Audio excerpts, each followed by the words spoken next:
Maya por Central Luzon. Ini ing PTV, Balitang Kapampangan. At yula, keng adwang pulot limang ortelano, naningungot keng Aurora, aso pandala ning Agriculture Training Institute, Central Luzon. Kaya bela, keng karelang depat, ing pamagsani keng coconut byproduct. Kayan tabela, keng aktibidad, ring keng Philippine Coconut Authority at Aurora AgriVentures Products Cooperative. Tiruanan dala mo naman patungkol keng high-value adding activities keng ngungot. Bang mas may pasiknangan niya pa ing karelang potensyal keng pamagnegosyo.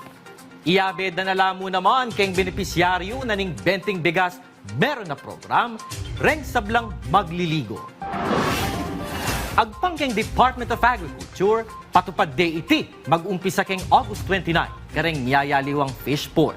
Layo na ni programa ang yatadla, karela, reng murang abyas. Aga na kaya kasi ang minuna na ng miyabe, keng listahan, reng senior citizen, PWD, solo parents, at indigents. Balabalaos ng susulong Presidente Ferdinand R. Marcos Jr. ing modernisasyon keng sektor naning agrikultur. Anyang August 18, ininspeksyon ning Presidente ing solar pump irrigation project keng Ormoc City, Leyte.